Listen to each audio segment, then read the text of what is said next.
Hi everybody, Dr. McMorris here, and today I'm here with Dr. Memark, and we're here to talk about what's going on, all things COVID related here in Cobb County. So Dr. Memark, just briefly update us on what's going on in Cobb, and then I'll kind of share with our employees what we're going to be doing here countywide within our organization. Yeah, so I've been making the rounds with Ross Cavett and as many people as I can, because we are now facing this fourth surge, which is the Delta variant surge. And what we're seeing right now is, we've been on this upward trajectory now. We're into the second month of this, and it just does not seem to be going away at this point. And so what we're seeing is, remember that magic number, the 100 per 100,000, which is kind of the threshold for high community transmission. Well, we blew past that, and now we're at, I think last night was 649 cases per 100,000. So that shows us that we have very, very substantial community transmission that's happening. It's unabated, and it just is, just rolling along right now. And so the problem that we're seeing right now is that the hospitalizations have just been on that same trajectory. And so remember, we'll have a lag after you start seeing cases. You'll see hospitalizations, and you'll start seeing deaths. So we've been lucky, I think, that we've vaccinated most of our elderly populations, and so that they have some protection. So we're not seeing as many people die as we did in I think it was the second surge. But right now we're seeing younger folks that are being hospitalized, and hospitalization numbers just continue to rise. And because of the national shortage of nurses and staff, this is becoming an issue. So, the hospitals have requested emergency staff already from the state, and they're trying to get those together.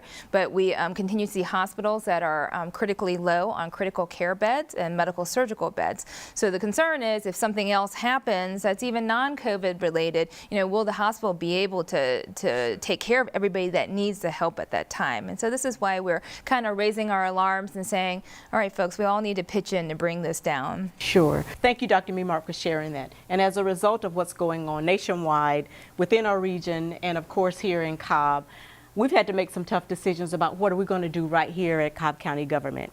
So effective this Friday, August 20th, all employees, contractors, vendors, and visitors to our Cobb County facilities will be required to wear a mask or a face covering upon entering our facilities, and particularly when you cannot socially distance with those with whom you're meeting. So as we did before, we're asking, in spaces where you can't socially distance or common areas, to include break rooms, elevators, or lobbies, or small conference rooms, I'm going to ask you to mask up again. And if you don't have a mask for the public or even our employees, we will provide a mask for you. Those facilities that are outdoors are excluded from the mask mandate, such as our parks and our amphitheaters.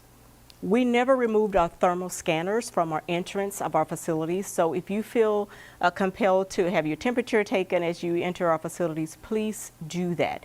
If you're feeling ill or have COVID-related symptoms, Dr. Memark, you also ask that we stay home, right? Because we're just not sure, and particularly if we're going into our fall season and into the winter, where we're more likely to spread germs and to get ill. Just don't take the chance.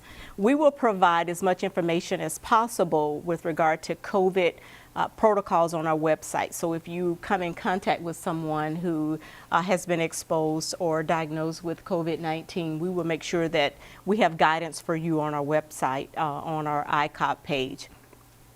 As part of our Cobb County family, I continue to implore you to do what is right, do what is best for our family. As I always reiterate, we sometimes spend more time with each other than we do our biological family, so we need to take care of each other. Thank you for all that you do. Thank you for your patience and your continued support as we push through this new terrain of COVID-19. We're here for you. Thank you.